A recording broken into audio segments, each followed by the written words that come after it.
Welcome to the Gag Is podcast with me, your host, Charlie Shantae, where I share the roller coaster of my life, the highs, the lows, and everything in between. After becoming a teen mom at 14 and a widow by the age of 21, it's a journey filled with tears and laughter, reminding you that even in the toughest moments, there's hope. The gag is, life may be unpredictable, but it's always worth living.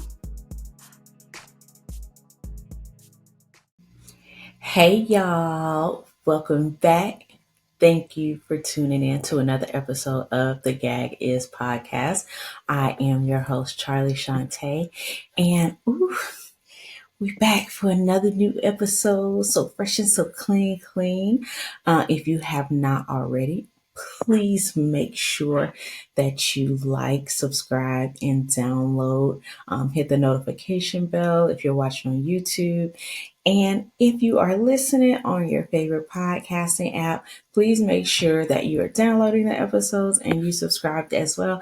That way, when I drop a new episode, you are one of the first to know. All right. I hope y'all are doing well.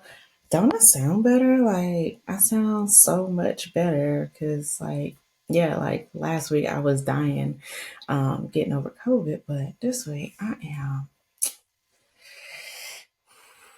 You hear that? I can breathe.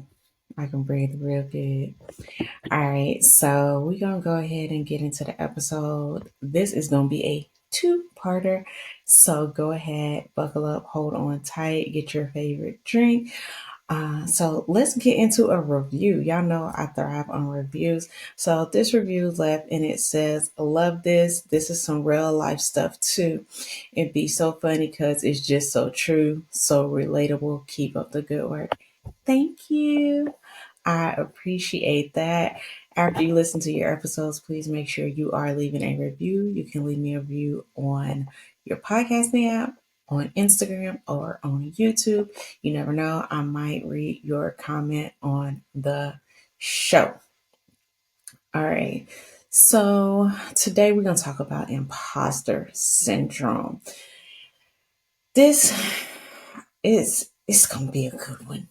It's going to be a good one because we all fall into this type of trap. And I think we fall into it and we don't know that we're really falling into it. And, we try to reason and we try to bargain and try to understand things. But sometimes we just can't understand what is going on. So let me try to give a little rationale for what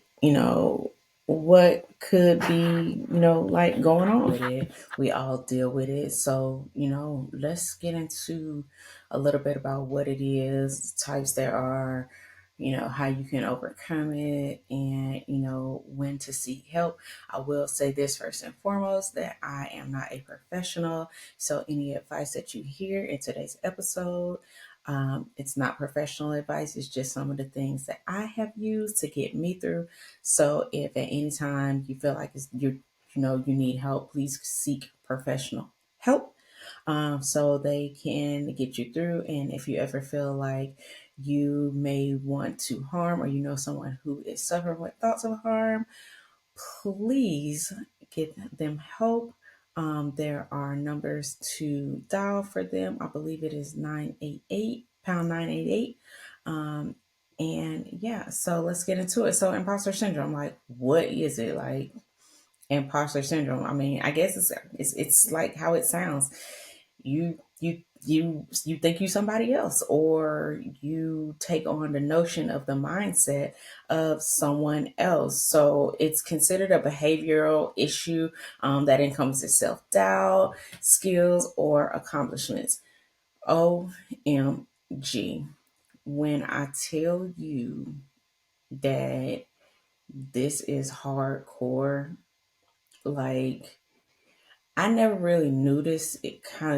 I knew what I was doing and the things that I would say to myself. I knew that they weren't right, but I didn't know that there was actually a term for it.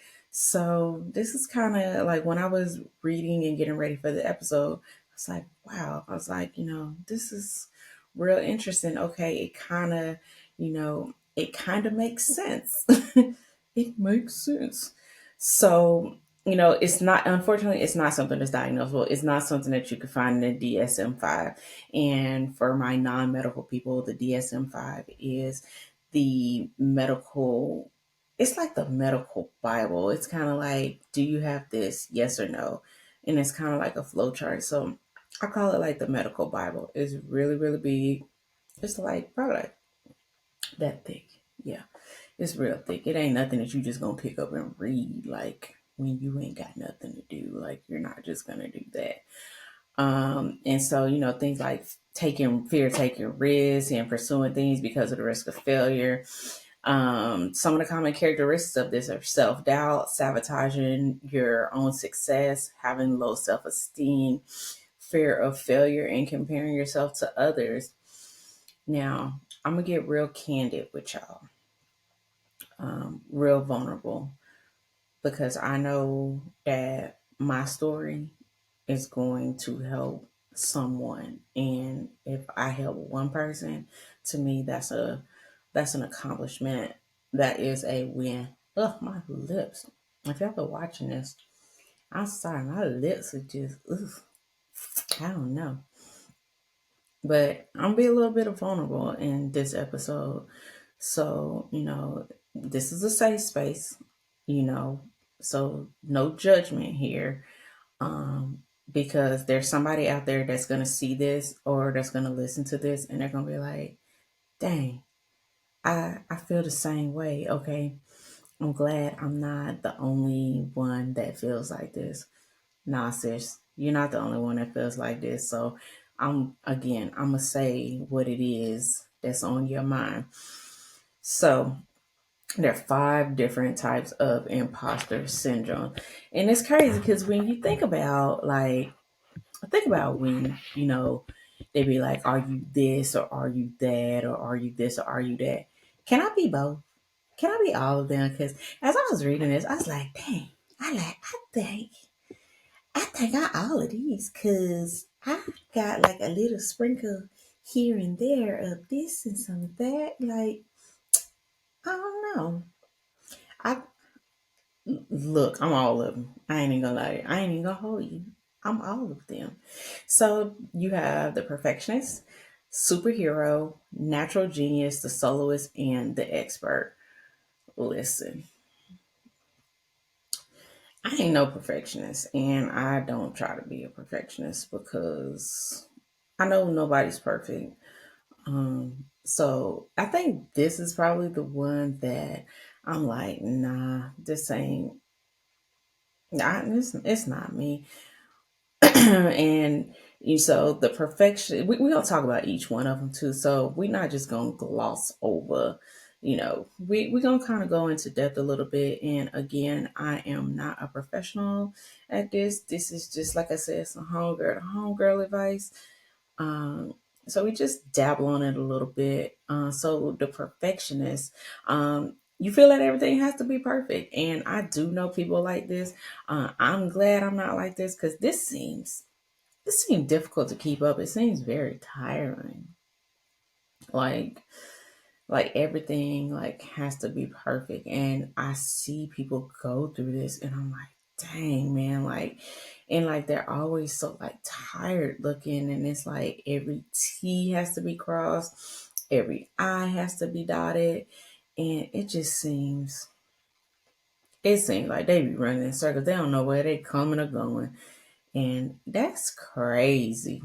But no, so I wouldn't say I put myself in this category.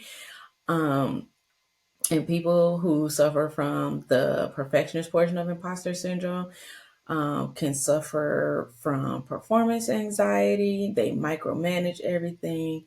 They struggle with decision making, and they have high expectations for unrealistic expectation. So, an example of this, I'm about to show my age here. Oh my god! Do y'all remember when I think her name, the tall friend chick, Jessie? Jessie from Saved by the Bell, when she started taking the energy pills, because I think she was, what was she doing? I think she was practicing for dance or something. And she was taking the energy pills because everything just had to be perfect.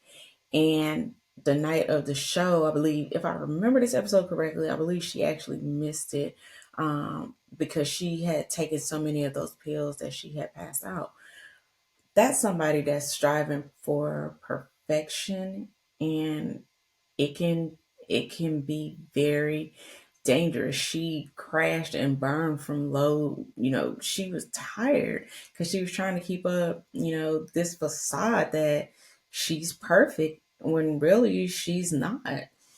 um she just wanted to be perfect, she wanted to do good. And it's crazy because that was back in the 90s. And now that we have social media and things like that, I think the perfectionist portion of imposter syndrome has gotten way worse. Like way worse. And I just can't even imagine just having to be perfect all the time. I know people that take like 100 photos just to post that one perfect one. Like, granted, you want that perfect, most perfect one on the gram, but I mean, dang. I mean, like, to me, it ain't that serious because, like, I'll post some crazy pictures. I might like take like 3, 4 pictures, but I do want my best one. But if I don't have a best one, I'm not gonna go back and be like, oh, I gotta take another picture because this one's not good, or or something like that. It's just, I don't know. That's I don't know. I just Perfect sound hard. Perfect sounds real, real hard, and I already ain't got no energy and time. I don't. So yeah, so we can cross this one off my list because this is not me. So the next one, which I wholeheartedly, I think I do okay with this, but I've been told otherwise. But I mean, I that's neither here nor there. We're not gonna get into that today. So being a superhero, you have to do everything. Like, you have to do more, which is the opposite of the perfectionist. The perfectionist does things and they make sure everything is to the T. The superhero has to do any and everything, um, and do it well. Like, something always has to be done, and they can be considered a workaholic.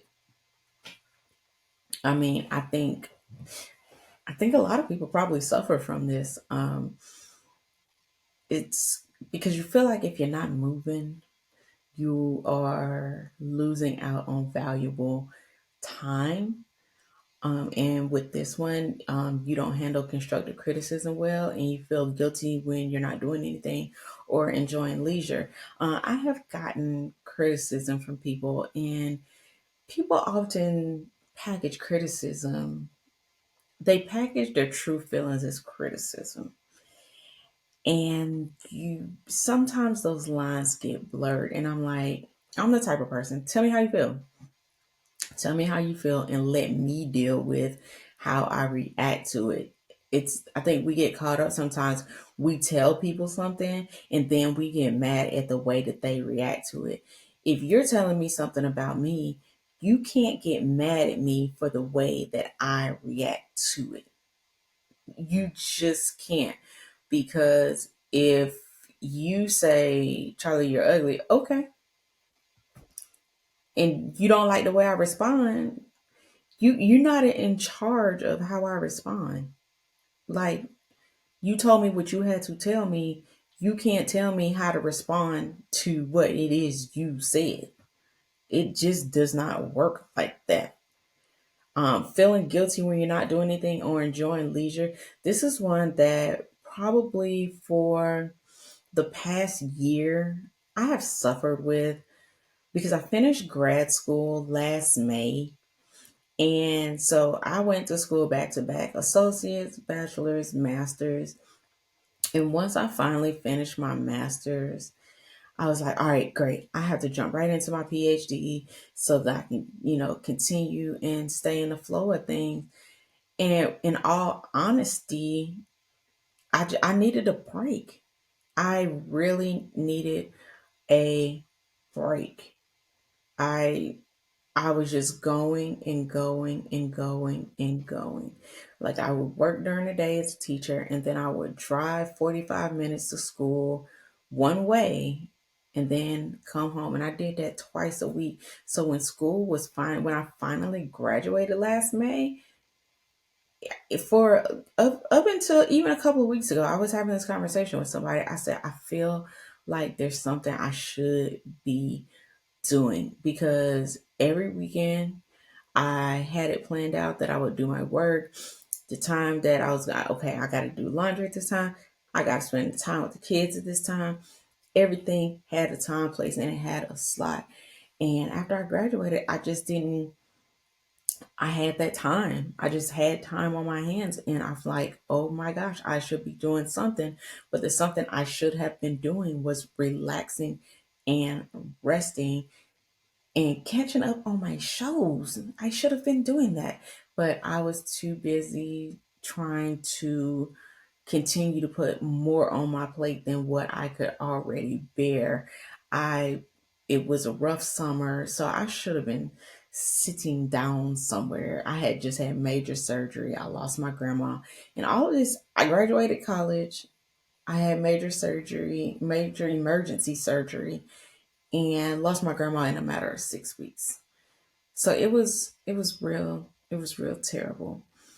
The next one is the natural genius. You feel like your success is tied to how much knowledge you have. Feel as though you must know everything before you can put yourself out there. Again, this is me because I felt like piggybacking on the story I just told you guys.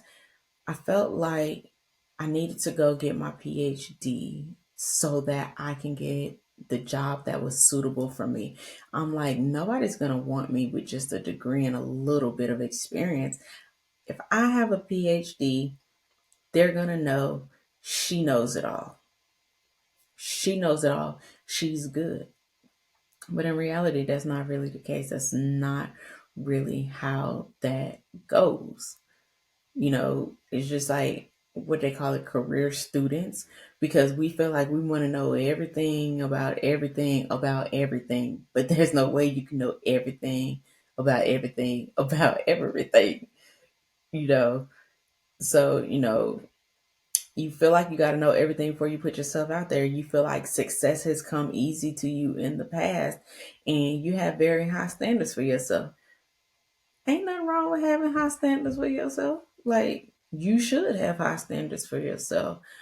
But I feel like in this context, it's goals they don't fall under the SMART goal. They're not things that are achievable with the everyday lifestyle, the everyday of what you have going on.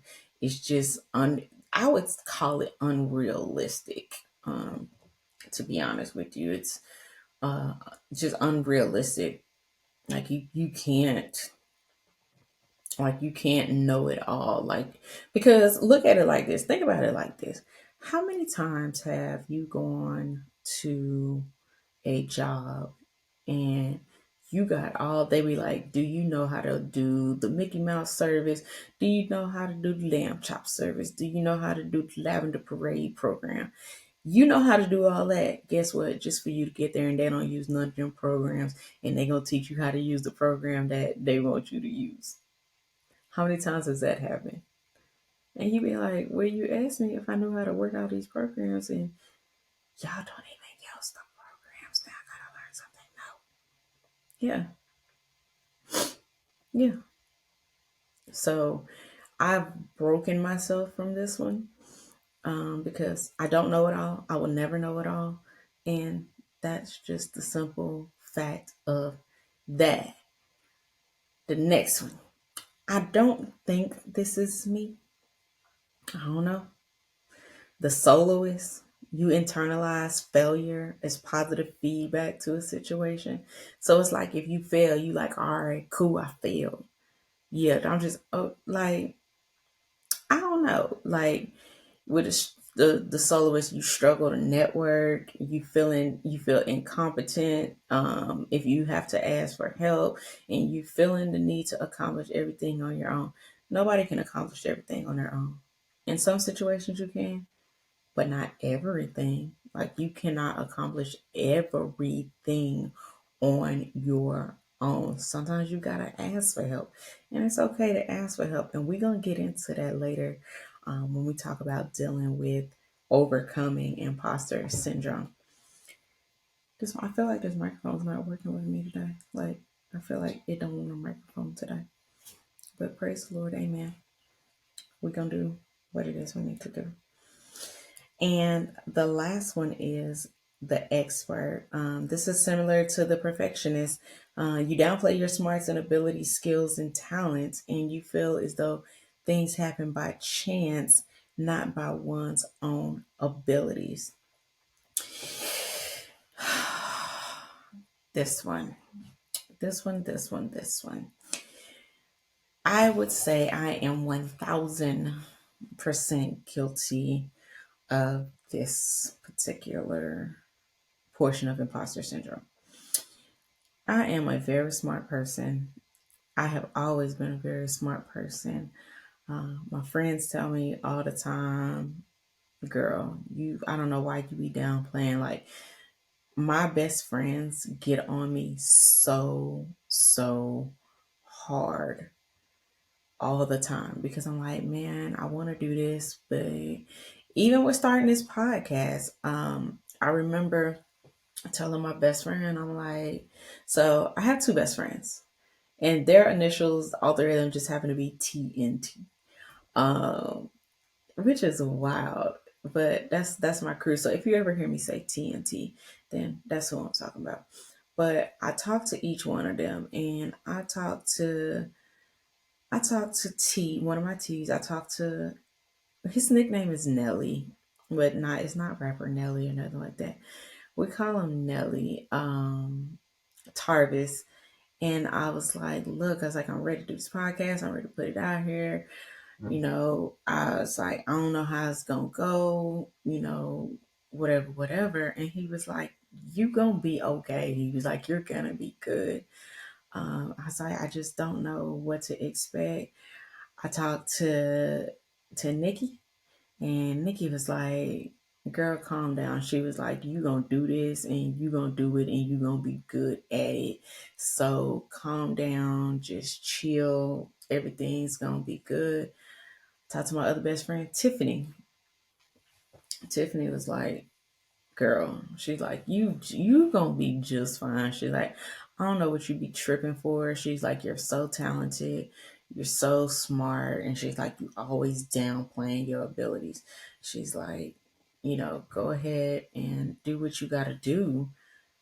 You gonna be good. And I was like, and so I if you listening or you watching this episode, guess what? I got over my fear because we have a podcast. The gag is the gag is we have a podcast. So, um, so pretty much imposter syndrome, if I had to sum it up, I would say imposter syndrome is when you get in your own head. And you got to learn to get out of your head because if you don't get out of your head, it's, it can be like real detrimental to you. We, I mean, self doubt, like we always say that we can't do something. And it's like, why can't we do it? Can we not do it because we said we can't do it? Or are the variables not there for us to do it? Like there's a difference. Like either you can't do it like logistically, or you can't do it because you in your own head. Because this podcast has actually been in the works for a year. It's been in the works for a year, which is wild. And it's been that long because I just didn't know. I just didn't know.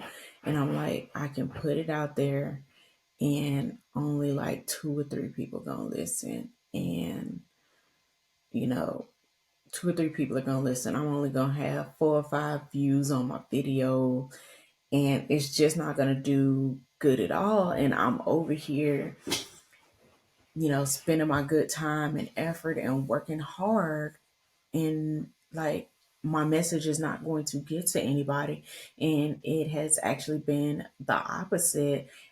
As of this episode, we have been heard in 6 countries and 41 cities. And you may say, well, that's not a lot. Okay, to you, it ain't a lot.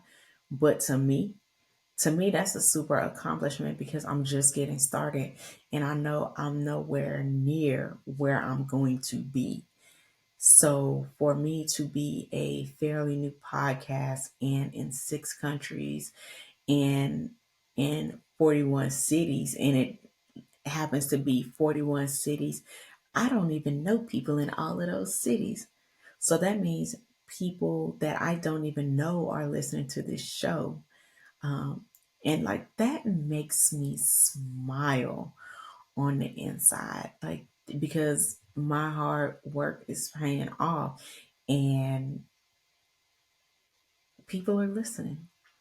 And in due time, more people will be reached. This message will get to more women.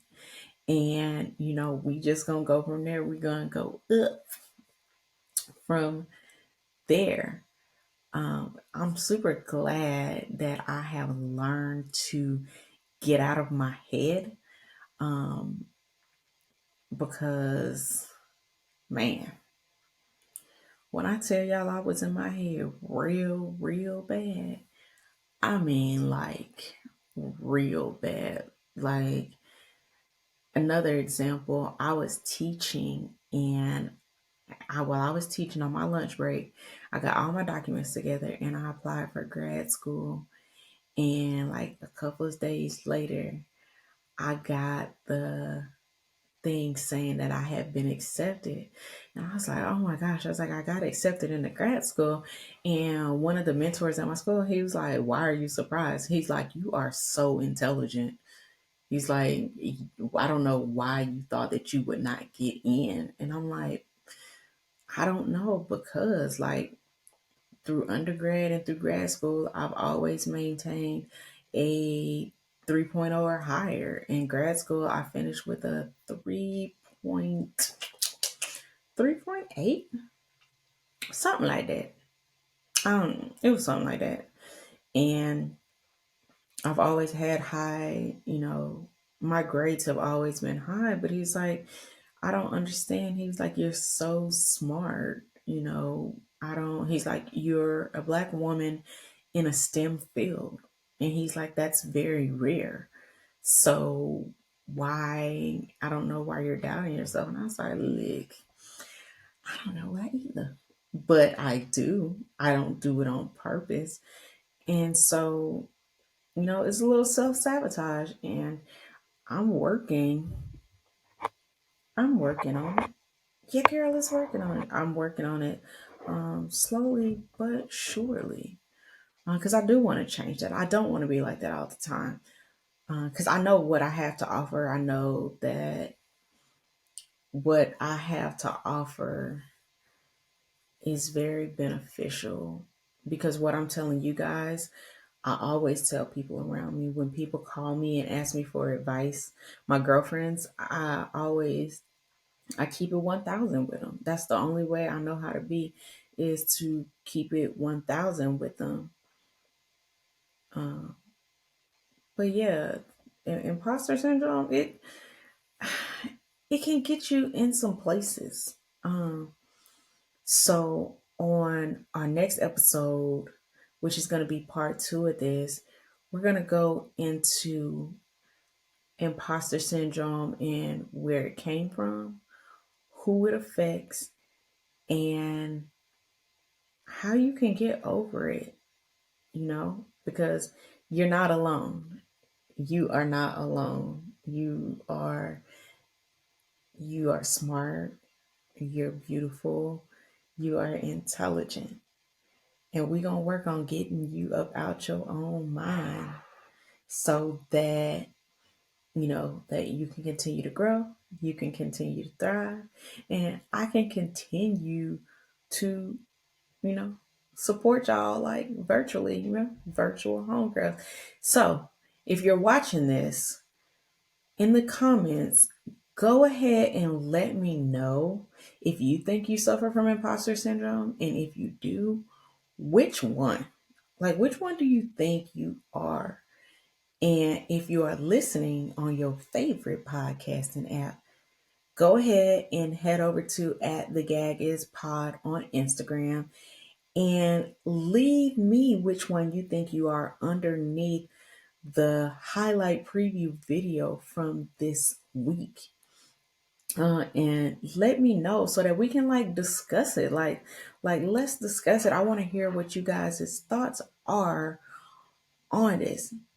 So, since this is a two-parter, I will not give you a what's my favorite second?